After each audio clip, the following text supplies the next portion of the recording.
तत्सवितुर्वरेण्यं भर्गो देवस्य धीमहि धियो यो नः प्रचोदयात्। वंशी विभूषितकरान्नवनीरदाभात् पीताम्बरादरुणबिम्बफलाधरोष्ठात् पूर्णेन्दुसुन्दरमुखादरविन्दनेत्रात् कृष्णात् परं किमपि तत्त्वमहं न जाने। वन्दे राधापदाम्भोजं ब्रह्मादिईश्वरवन्दितं यत्कीर्तिं कीर्तनेनैव पुनाति भुवनत्रयम्। जय राधा माधव जय कुंज बिहारी, जय गोपी जन वल्लभ जय गिरिवरधारी। जय राधा माधव जय कुंज बिहारी। सभी भागवत प्रेमियों को राधे राधे। आइए आज पुनः माखन चूड़ी की लीला को आगे बढ़ाते हैं। इसी क्रम में हम लोग मृदुभक्षण लीला का श्रवण कर रहे हैं। जब भगवान कृष्ण ने मिट्टी खाई, उन्हें शिकायत मिली और जब भगवान को कहा कि पूछा कि तुमने मिट्टी क्यों खाई, तो भगवान ने स्पष्ट शब्दों में कह दिया उस छोटे से नन्हे से बालक ने कि मैंने मिट्टी नहीं खाई है, ये सब झूठ बोल रहे हैं। सबको उन्होंने झूठा साबित कर दिया। और इसके बाद जब भगवान ने अपने मुख को खोला तो भगवान ने अपनी माँ को विश्व ब्रह्मांड का दर्शन कराया और उन्हें भगवत सत्ता का अनुभव हुआ और वे सोचने लगी कि हम भी भले यहाँ की रानी हैं, राजघराने की हैं, लेकिन हम भी किसी परमात्मा सत्ता के अंदर हैं, उनके अधीनस्थ हैं, उन्हीं की कृपा से हमें सब कुछ प्राप्त है। ये माँ यशोदा को ऐसा अनुभव हुआ जो भगवान की माता है, लेकिन हम लोगों को ऐसा अनुभव नहीं होता है। यही तो बात है, यही विचार करना है कि हमारे पास जो कुछ भी है हम समझते हैं कि हमारे मेहनत का फल है, हम बहुत मेहनती हैं, बहुत योग्य हैं, इसलिए प्राप्त हुआ है। ऐसी बात नहीं है।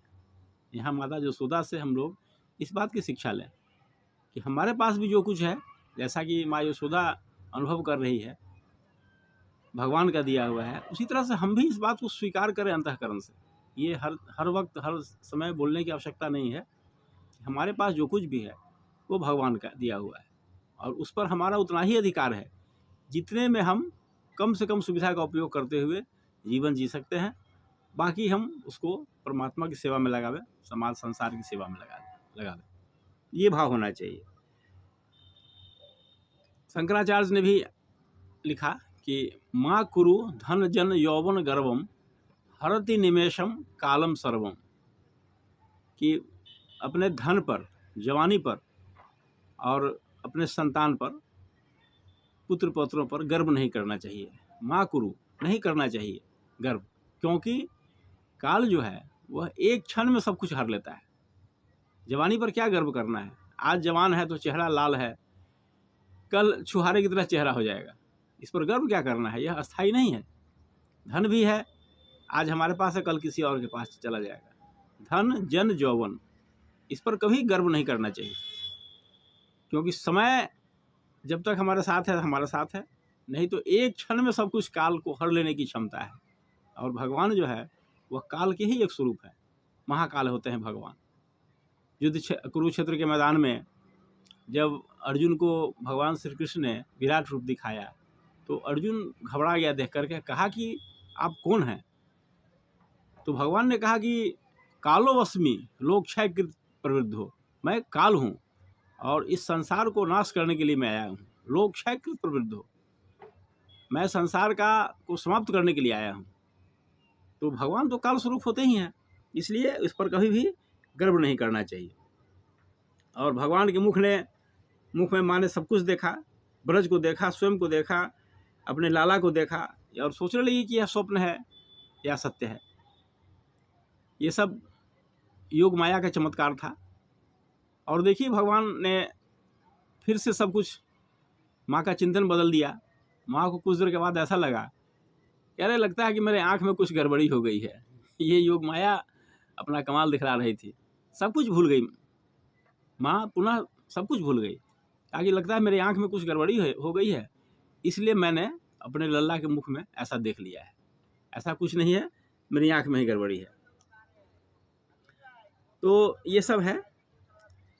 और भगवान झूठ बोलते हैं अपनी माँ के सामने, इसका यह अर्थ नहीं है कि वे झूठ बोलना लोगों को सिखा रहे हैं। ये तो माँ को आनंद प्रदान करने के लिए, गोपियों को आनंद प्रदान करने का एक तरीका है उनका।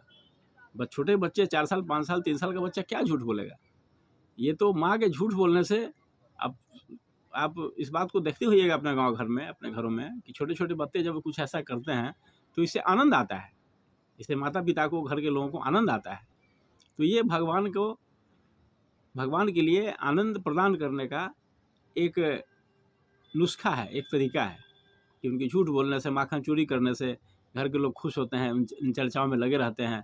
और उनका भी यही उद्देश्य था कि गोपियाँ इन सब काम को करते हुए हमारे चिंतन में उनका मन लगा रहे, हमारी स्मृति उनको हमेशा बनी रहे। बस यही था कि वे गोपियों को हर तरह से कल्याण करना चाहते थे। क्योंकि हम चर्चा कर चुके हैं कि कई जन्मों के कठिन तपस्या के बाद अनेक ऋषि मुनि लोग गोपी के रूप में ब्रजभूमि में आए थे। तो ये सब झूठ बोलना, ये कोई झूठ नहीं है, ये सब आनंद प्रदान करने का नुस्खा है। और इतने खोई रहती थी भगवान कृष्ण की लीलाओं में कि वे घर का काम काज छोड़ करके लीला देखने आती, भगवान का चर्चा करती, हमेशा चर्चा करती कि आज यशोदा के लाला ने ऐसा किया, आज ऐसा किया। और कभी नहीं दिखाई देती तो एक दूसरे से पूछती कि आज लाला को तुमने देखा क्या, आज हमारे पास से नहीं गुजरा है, हमारे घर के पास से, लेकिन है कहाँ, क्या कर रहा है। इस तरह से हम देखते हैं कि 24 घंटा उनका ध्यान भगवान में ही लगा रहता है। ये हम लोगों को इस मार्ग पर चलने का प्रयास करना चाहिए कि हमारे चिंतन में भगवान बसें, इसी में हमारा कल्याण है। हमारे चिंतन में संसार रहेगा तो हमारा कल्याण नहीं होगा। इस तरह से मृदुभक्षण की लीला हुई और सबको आनंद प्रदान करने के लिए ये सब हुआ। माँ यशोदा सब कोई इससे आनंदित हों, यही उनका उद्देश्य था।